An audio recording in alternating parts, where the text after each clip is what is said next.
உன்னத பரமனின் அடைக்கலமே, அஞ்சியவனுக்கு புகலிடமே. உன்னத பரமனின் அடைக்கலமே, அஞ்சியவனுக்கு புகலிடமே. ஒருவனு அறியா உயர்தலமே, அடியேன் தங்கும் மறைவிடமே. ஒருவனு அறியா உயர்தலமே, அடியேன் தங்கும் மறைவிடமே.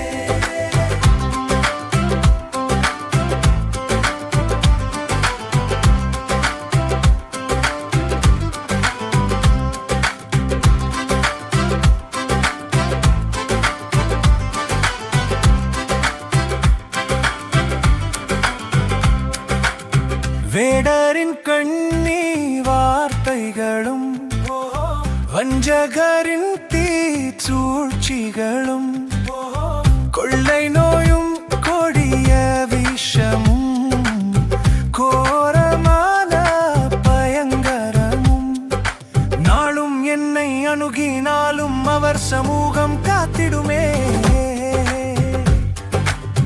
உன்னத பரமனின் அடைக்கலமே, அஞ்சியவனுக்கு புகலிடமே.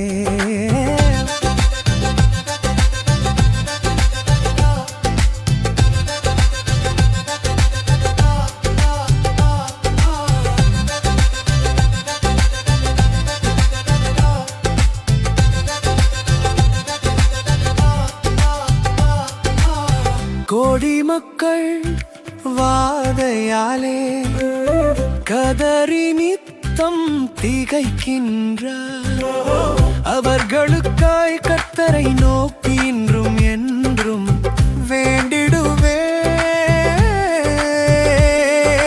மனமிறங்கும் மன்னவர் இயேசு மனமிறங்கி காத்திடுவார். உன்னத பரமனின் அடைக்கலமே, அஞ்சியவனுக்கு புகலிடமே.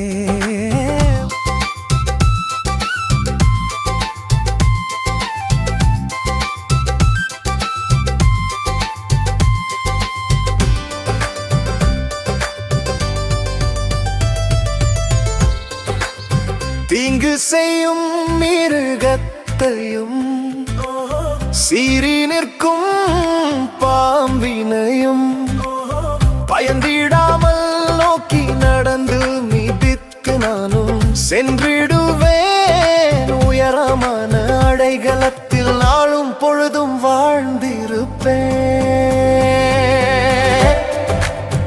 உன்னத பரமனின் அடைக்கலமே, அஞ்சியவனுக்கு புகலிடமே. கர்த்தருடைய நாம் மகிமைப்படுவதாக. என் கண்மலையும் மீட்பெருமாகிய கர்த்தாவே, அடியேனுடைய வாயின் வார்த்தைகளும் கேட்கிற உம்முடைய பிள்ளைகளுடைய இருதயத்தின் சிந்தனைகளையும் உம்முடைய சமூகத்தில் ஒன்றாயிருப்பதாக. ஆமென். ஆண்டவரும் இரட்சகருமாகிய இயேசு கிறிஸ்துவின் நாமத்தினால இந்த அதிகாலை நேரத்தில் கூடி வந்திருக்கிற எனது அருமையான சகோதர சகோதரி யாவரையும் நான் மனதார வாழ்த்துகிறேன். கர்த்தர் உங்கள் ஒவ்வொருவரையும் ஆசீர்வதிப்பாராக. உங்கள் தேவைகள் எல்லாம் தேவனால் சந்திக்கப்படுவதாக. இந்த நாளில நம்ம வேத வசனத்தை தியானிக்கும்படி ஒரு தலைப்பு எடுத்துக்கொண்டது என்னவென்றால் திருத்துவம். சென்ற வாரத்துல நாம் தேற்றரவாளன் என்ற தலைப்பில, அதாவது பரிசுத்த ஆவியானவருடைய கிரியைகளை குறித்து தியானித்து சென்ற வெள்ளிக்கிழமை. இன்றைக்கு திருத்துவத்தை குறித்து தியானிக்கலாம். திருத்துவம் என்று சொல்லப்படுகிற பொழுது மூவரு கடவுள், மூவராய் இருந்தும் ஒருவராய் செயல்படக்கூடியவர் தான் நாம் ஆராதிக்கிற ஆண்டவர். இந்த திருத்துவம் என்று சொல்லப்படுகிற பொழுது அநேகர் கிறிஸ்தவர்கள் என்று சொல்லிக் கொள்ளுகிறவர்கள் இந்த திருத்துவத்தை, அதாவது மூவரு கடவுளை விசுவாசிக்காதவர்கள் அநேகர் உண்டு. உலகம் எங்கும் பார்க்கும்போது நான் யெகோவா மட்டும்தான் எனக்கு கடவுள் அப்படின்னு சொல்லக்கூடிய ஒரு குரூப் உண்டு, ஒரு பிரிவே உண்டு. அதே போல இயேசு கிறிஸ்து மட்டும்தான் கடவுள் அப்படின்னு சொல்லக்கூடியவங்க, அதான் ஒன்லி ஜீசஸ் சொல்லுவாங்க பாருங்க, அந்த குரூப் ஒரு பக்கம் இருப்பாங்க. பரிசுத்த ஆவி மட்டும் எனக்கு இருந்தா போதும், அந்த அப்பாவும் கிடையாது குமாரனும் கிடையாது, அதெல்லாம் சும்மா அப்படின்னு சொல்லக்கூடியவங்களும் கொஞ்சம் பேர் உண்டு. இந்த மூன்றையும் ஒன்றா இருக்கிறாங்க அப்படின்னு சொல்லி தியானிக்கிற நம்மை போல நீங்களும் நானும் அதுதான் நம்ம ஆராதிக்கிறோம். மூவரு கடவுளாகிய பிதா, குமாரன், பரிசுத்த ஆவி, இந்த மூன்றும் ஒன்றாய் செயல்படுவாங்க. அதுதான் நாம விசுவாசித்து செயல்பட்டுக்கிட்டு இருக்கிறோம். இது உங்களுக்கு அநேகர் போதிச்சிருக்க கூடும், ஆனாலும் நான் திரும்பவுமா ஞாபகப்படுத்துகிறேன். அது மட்டுமல்ல, பிதா, குமாரன், பரிசுத்த ஆவி என்கிற இந்த திருத்துவம், மூவரு கடவுளை ஆராதிக்கிற நம்மை போல இந்த உலக மக்கள், அதாவது இயேசு கிறிஸ்துவை கடவுள் என்று நம்பாத உலக மக்கள் என்ன பண்ணுவாங்கன்னா, அவங்களுடைய தெய்வ வழிபாட்டுல சிவன், பிரம்மா, விஷ்ணு அப்படின்னு 3 பேர் அவங்க கடவுளா இன்னைக்கு உலகம் எங்கும் அவங்க தொழுது கொள்ளுகிற, ஆராதிக்கிற அல்லது கும்பிடுற வழக்கம் உண்டு. இதுல உங்கள யாராவது இந்துக்களா இருந்து, அதாவது பிறப்பிலேயே நான் கிறிஸ்தவங்க அல்ல, நான் நடுவுல தான் கிறிஸ்துவ ஏத்துக்கிட்டேன் அப்படின்னு யாராவது இருந்தீங்கன்னா உங்களுக்கு தெரியும். ஒருவேளை பிறப்பிலிருந்தே கிறிஸ்தவர்களாய் கிறிஸ்தவ குடும்பத்துல பிறந்தவங்களா இருந்தா அது அவ்வளவு விவரமா தெரியாது. அந்த நடுவுல இயேசு கிறிஸ்துவ ஏற்றுக்கொண்டு வந்தவங்களுக்கு நிச்சயமா தெரியும். சிவன், பிரம்மா, விஷ்ணு இந்த 3 பேரும் 3 கடவுள் அப்படின்னு சொல்லுவாங்க உலக மக்கள். நாமெல்லாம் பிதா, குமாரன், பரிசுத்த ஆவி மூன்றும் ஒருவராய் செயல்படக்கூடிய கடவுள் என்று நாம தியானிக்கிறோம். இதுல ஒரு வித்தியாசம் என்னன்னு சொன்னா, அவர்கள் கும்பிடுற அல்லது அவங்க ஆராதிக்கிற அந்த 3 கடவுள் சொல்லப்படுகிறது, சிவன், பிரம்மா, விஷ்ணுன்னு சொல்லி, அதுக்கு பேர் என்ன சொல்லுவாங்கன்னா, ஒன்று ஆக்கல், இன்னொன்று காத்தல், இன்னொன்று அழித்தல். 3 பேரும் 3 விதமா செயல்படுவாங்க, வெவ்வேறான செயல்பாட்டுல ஈடுபடுவாங்க.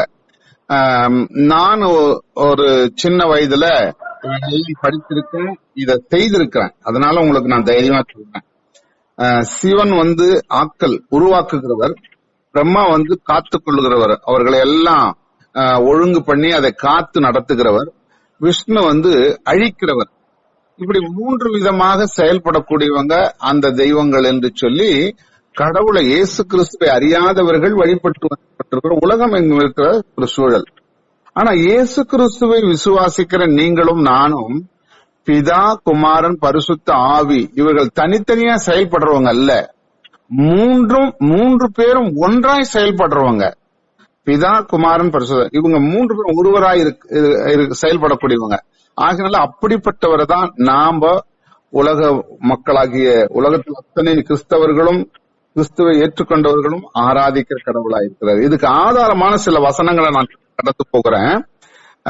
1 யோவான் புஸ்தகம் 5வது அதிகாரம் 7-8 வசனங்கள் சொல்லுகிறது. நீங்க பேனா இருந்து பென்சில் இருந்தா ஒரு பேப்பர்ல நோட் பண்ணி வச்சுங்க, நான் வழக்கம் போல சொல்றதுதான், நோட் பண்ணி வச்சுங்க. அப்புறம் கூட நீங்க பிரிச்சு இப்ப படிக்க முடியாதவங்க பிறகு நீங்க ஃப்ரீயா இருக்கும்போது படிக்கலாம்.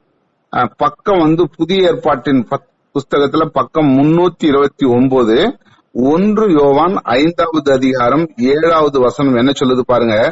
பரலோகத்திலே சாட்சி இடுகிறவர்கள் 3, பிதா, வார்த்தை, பரிசுத்த ஆவி என்பவர்களே, இம்மூவரும் ஒன்றாய் இருக்கிறார்கள் அப்படின்னு சொல்லுது. அடுத்த வசனம் என்ன சொல்றாங்க பாருங்க.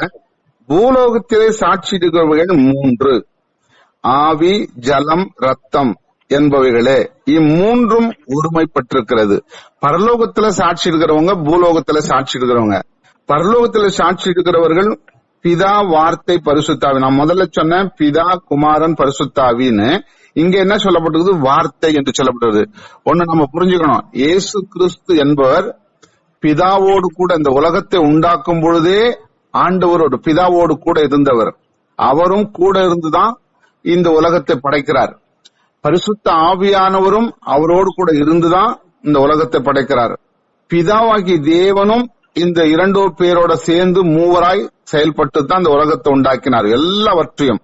அப்போ அந்த பிதாவோடு கூட இருந்த இயேசு கிறிஸ்துக்கு அப்ப இயேசு கிறிஸ்து என்று பெயர் கிடையாது.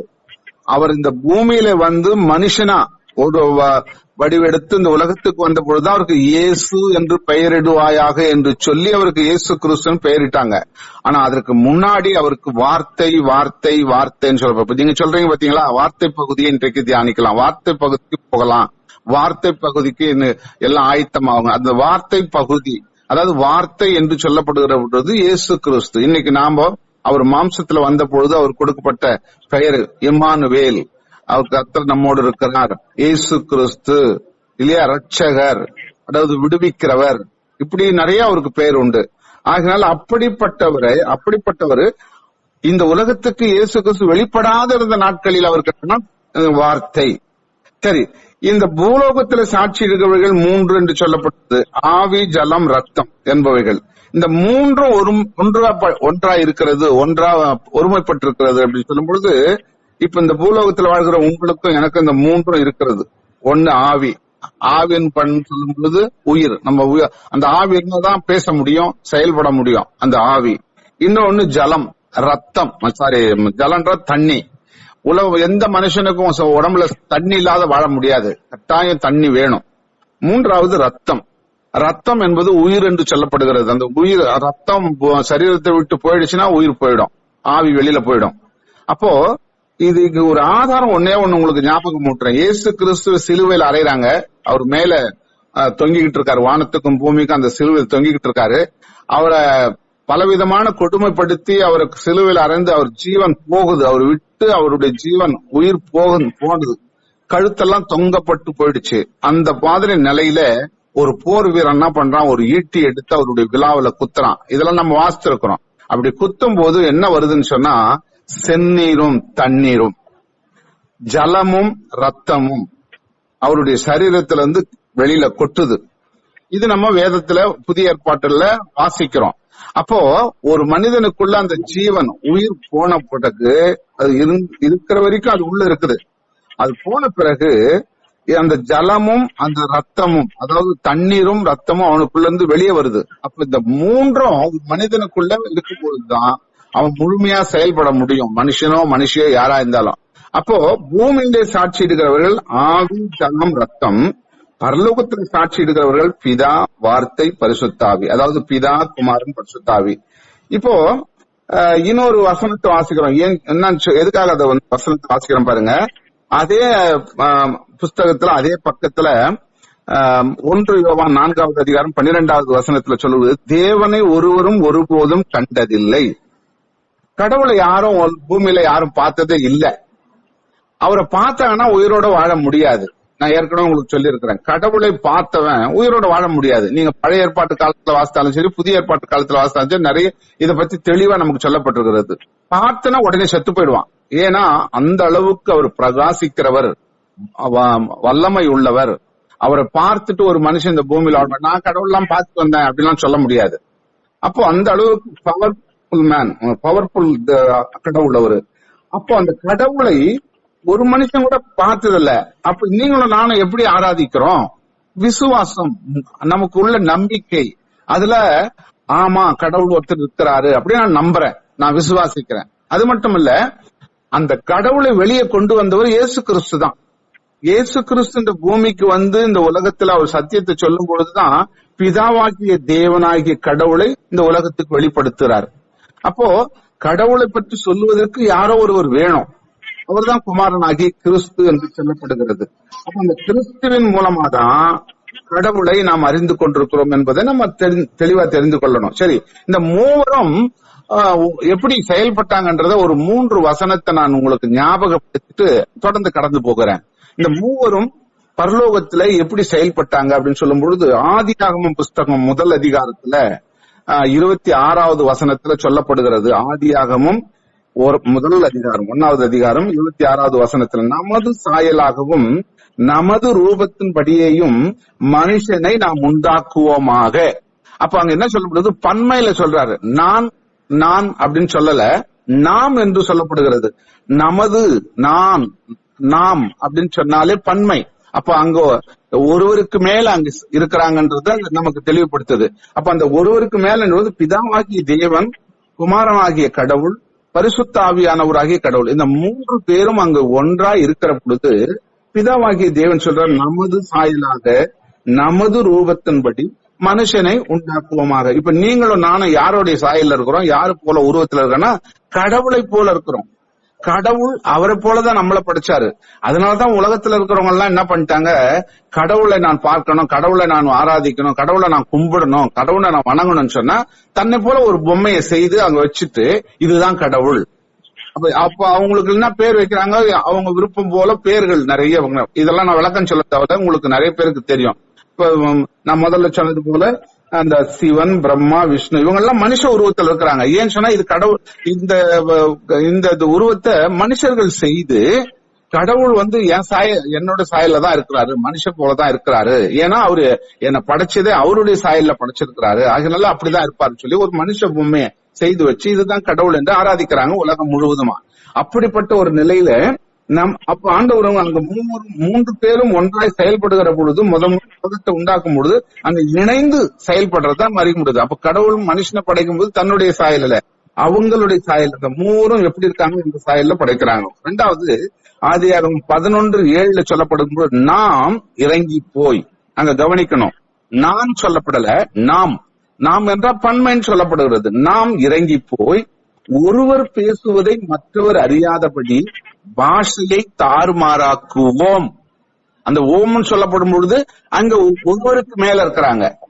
இந்த 3 பேரா ஒன்றா செயல்படுறது நம்ம அறிய முடிகிறது. இது ஆதியாகமம் 11:7 இதை சொல்றாங்க. அவங்க எல்லாம் ஒரே பாஷையை பேசுறாங்க. அந்த கோபுரத்தை கட்டிட்ட மக்கள் அந்த நோவாவுக்கு பின்னாடி. அப்ப இந்த பாஷை என்ன பண்ணணும், தாறுமாறாக்கி கொடுப்போம். அவங்க ஒரே பாஷையில இருந்து ஒரே இடத்துல தங்கிடக்கூடாது, அவங்க சிதறடிக்கப்படணும், உலகம் முழுவதும் பரவணும் மனுஷங்க அப்படின்னு சொல்லிட்டு அவங்க பேச்சை தாறுமாறாக்குறது. இந்த 3 ஒன்றாய் அங்க செயல்படுறாங்க. அப்படி செயல்பட்ட பிறகுதான் உலகம் முழுவதும் வெவ்வேறான பாஷையை பேசக்கூடிய மக்கள் பெருகி போனார்கள். இப்ப நான் பேசுறத கர்நாடகாவில பேச முடியாது, கர்நாடகாவில பேசுறது தெலுங்கானாவில பேச முடியாது, தெலுங்கானாவில பேசணும் டெல்லியில பேச முடியாது. இப்படி ஒவ்வொரு மாநிலத்திலும் வெவ்வேறு பாஷைகள். இது எப்ப ஆச்சுன்னா இந்த கடவுள் அந்த மக்களை சிதறடித்து பாஷைகளை தாறுமாறாக்கினாரே அன்றைக்கு உருவானது இந்த பாஷைகள் எல்லாம். சரி, 3வது ஒண்ணு ஏசாயா தீர்க்க தரிசன புஸ்தகத்துல 6வது அதிகாரத்துல 8வது வசனத்துல சொல்லும் பொழுது ஏசாயா 6:8 யாரை நான் அனுப்புவேன், கவனிக்கணும், யாரை நான் அனுப்புவேன் அப்படின்னும் போது ஒரு சிங்கிள் ஒருத்தரை பத்தி சொல்லப்படுகிறது. அடுத்த வசனம் யார் நமது காரியமாய் போவான். அப்போ பிதாவாகிய தேவன் குமாரனாகிய கிறிஸ்துவும் பரிசுத்த ஆவியானவரும் நோக்கி அவர் சொல்றாரு, யாரை நான் அனுப்புவேன், யார் நமது காரியமாய் போவான். அப்ப நமதுன்னு சொல்லும் பொழுது பன்மையில சொல்றாரு. இப்போ இந்த 3 வித நிறைய வசனங்குது, நான் உங்களுக்கு சுருக்கமா போட்டுட்டு காமிக்கிறேன். இந்த 3 வசனங்களிலுமே பிதா குமாரன் பரிசுத்த ஆவி ஒன்றாய் செயல்படுகிறது, சேர்ந்து செய்கிறதை நாம் தெரிந்து கொள்ள முடிகிறது.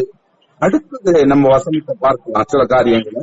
இயேசு கிறிஸ்துவின் நாட்களிலே, அதாவது யோவான் சுவிசேஷ புத்தகம் 1வது அதிகாரம் 1வது வசனத்துல சொல்லப்படுகிற பொழுது ஆதியிலே வார்த்தை இருந்தது, அந்த வார்த்தை தேவனிடத்தில் இருந்தது, அந்த வார்த்தை தேவனா இருந்தது. இந்த வார்த்தை வார்த்தை வார்த்தை யார் அவர் வார்த்தை? அவர்தான் இயேசு கிறிஸ்து. ஆதியிலே, அதாவது உலகம் உண்டான பொழுது எப்படி ஆதியாகமம் 1 அதிகாரம் 26ஆம் வசனம் வாசித்தமோ அதே போல அந்த உலகம் உண்டான பொழுது ஆதியிலே வார்த்தை இருந்தது. வார்த்தை என்பவர் யாரு? இயேசு கிறிஸ்து. இந்த பூமிக்கு வந்த பிறகு அவருக்கு இயேசு கிறிஸ்து, அதுக்கு முன்னாடி வார்த்தை, அவர் வார்த்தை இருந்தது. அந்த வார்த்தை தேவனிடத்தில் இருந்தது, அதாவது பிதாவினிடத்தில் இருந்தது. அந்த வார்த்தை தேவனாகவே இருந்தது. அந்த வார்த்தை எப்படி இருந்தது? அந்த இயேசு கிறிஸ்து கடவுளாகவே இருந்தாரு அப்படின்னு சொல்லி ஆரம்பிக்கிறாங்க அந்த யோவான் 1:1. சரி, 14வது வசனம் பாருங்க. அதே அதிகாரத்துல யோவான் 1:14வது வசனத்தை பாத்தீங்கன்னா, அந்த வார்த்தை மாம்சமாகி, எந்த வார்த்தை? இயேசு கிறிஸ்துவானவர் பிதாவோடு கூட இருந்தவர் மாம்சமாகி நம்மை போல ஒரு மனிதனாய் உருவெடுத்து இந்த உலகத்துக்கு வந்த பொழுது அவர் நமக்குள்ளே வாசம் பண்ணினார். மனுஷனை போல இந்த பூமியிலே உலாவி பேசி அற்புத அடையாளங்களை செய்து அவர் பரலோகத்தில் இருக்கிற கடவுளை அவர் திருஷ்டாந்தப்படுத்தி, அதாவது தேவனிடத்திலிருந்து அவர் பிரித்து கொண்டு வந்து நம்மை போல ஒரு பாடுள்ள மனுஷனாக பிதாவாகி தேவன் கொடுத்தார். அப்படி கொடுக்கிற பொழுது நம்மோடு அவர் வாசம் பண்ணினான் அப்படின்னு சொல்லப்பட்டிருக்கிறது. இதுல என்ன வருது? அந்த வார்த்தை வார்த்தை வார்த்தை, அந்த வார்த்தை என்கிறவர் தான் தேவகுமாரனாகி கிறிஸ்து என்று சொல்லப்படுகிறது. சரி, மூன்றாவதாக ஒன்று சொல்லி போடுகிறேன். வெளிப்படுத்தின விசேஷத்துல நீங்க பாத்தீங்கன்னா 19வது அதிகாரம், வெளிப்படுத்தின விசேஷம் 19வது அதிகாரம் 12-13 வசனங்களை நம்ம வாசித்து பார்த்தா அங்க ஒரு சம்பவத்தை சொல்லப்பட்டிருக்கிறது. கவனிக்கலாம். வெளிப்படுத்தின விசேஷம் 19:12-13. அவருடைய கண்கள் அக்கினி போன்றிருந்தன, அவருடைய சிரசின் மேல் அநேக கிரீடங்கள் இருந்தன, அவருக்கே என்று வேறொருவருக்கும் தெரியாத ஒரு நாமம் எழுதியிருந்தது. இங்க கவனிக்கணும். அந்த வெளிப்படுத்தின 13வது வசனம் உள்ள ஒருத்தர் வாசிங்களேன், இன்னும் கொஞ்சம் தெளிவா இருக்கும். ரத்தத்தில் தோய்க்கப்பட்ட வஸ்திரத்தை தரித்திருந்தார், அவருடைய நாமம் தேவனுடைய வார்த்தை என்பதே. இங்க தெளிவா சொல்லப்பட்டிருக்கிறது. இவர் எங்க இருக்கிறாரு? பரலோகத்துல இது நடக்குது. இந்த சம்பவங்கள்லாம் இந்த பரலோகத்துல பிதாவோடு கூட இருக்கிற பொழுது அங்க சொல்ல அவருடைய கண்கள் எப்படி இருந்ததோ அக்னி ஜுவாலை போல இருந்தது. இந்த வசனம் நீங்க பாத்தீங்கன்னா வெளிப்படுத்தின விசேஷம் 2வது அதிகாரம் முதல் அதிகாரத்துல எல்லாம் சொல்லப்பட்டிருக்கும் அவர் எப்படி இருந்தார் அப்படின்றது. அதுதான் மறுபடியும் இங்க சொல்றாங்க. அவருடைய சிரசின் மேல் அநேக கிரீடங்கள் இருந்தன, அவருக்கே என்று வேறொருவருக்கும் தெரியாத ஒரு நாமம் சொன்ன பெயர் எழுதியிருந்தது. ரத்தத்தில் தோய்க்கப்பட்ட வஸ்திரத்தை தரித்திருந்தார். ஏன் வஸ்திரத்தை? அந்த ரத்தத்துலன்னா அவர் இந்த உலகத்துல பட்ட பாடுகள், ரத்தம் சிந்தி பூமியில அவர் சரீரத்துல இருந்த கடைசி சொட்டு ரத்தம் வரைக்கும் அந்த பூமியில சிந்திட்டு அவர் நம்மை மீட்கும் பொருளாக ஜீவனை கொடுத்தார். அதுதான் ரத்தத்திலே தோய்க்கப்பட்ட வஸ்திரத்தை தரித்திருந்தார், அவருடைய நாமம் தேவனுடைய வார்த்தை.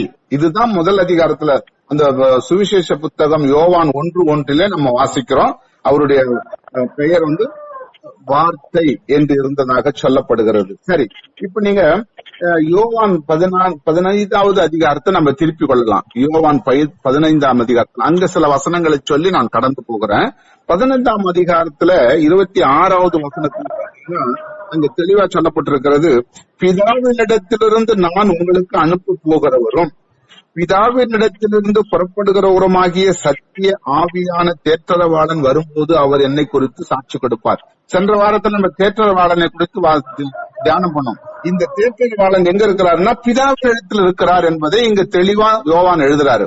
அப்போ குமாரனாகிய கிறிஸ்து, தேற்றரவாளனாகிய பரிசுத்த ஆவியானவர், பிதாவாகிய தேவன், அப்ப 3 பேரும் இந்த உலகம் உண்டாவதற்கு முன்பாகவே ஒன்றாய் இருந்தார்கள் என்பதற்கு நமக்கு ஆதாரங்கள். அடுத்த வசனத்தை நம்ம வாசிக்கிறோம். 14வது அதிகாரம் 9-10 வசனங்களை வாசித்து பாத்தீங்கன்னா 14-9-10 வசனங்கள் நான் வாசிக்கிறேன். அதற்கு இயேசு, பிலிப்புவே, இவ்வளவு காலம் நான் உன்னோடு கூட இருந்தும் நீ என்னை அறியவில்லையா? என்னை கண்டவன் பிதாவை கண்டான். அப்படி இருக்க பிதாவை எங்களுக்கு காண்பியும் என்று நீ எப்படி சொல்லுகிறாய்? நான் பிதாவிலும் பிதா என்னிலும் இருக்கிறதை நீ விசுவாசிக்கிறது இல்லையா? அப்போ கவனிங்க, பிதாவும் குமாரனாகிய கிறிஸ்துவும் பரிசுத்த ஆவியானவரும் 3 பேரும் ஒன்றாய் அங்கே இருக்கிறார்கள் என்பதை இந்த வசனம் நமக்கு தெளிவுபடுத்துகிறது.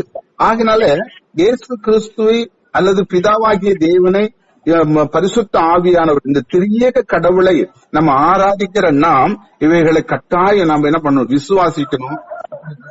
இல்லாதவர்களுக்கு இவைகளை குறித்து நாம தெளிவா சொல்லணும். அதுதான் ஆண்டவர் நம்ம இடத்துல எதிர்பார்க்கிற ஒன்று. சரி, 16வது அதிகாரம் யோவான் 16:7 சொல்லப்பட்டிருக்கிறது, நான் உங்களுக்கு உண்மையை சொல்லுகிறேன், நான் போகிறது உங்களுக்கு பிரயோஜனமாயிருக்கும். நம்ம போன வாரத்துல இத தியானித்தோம்.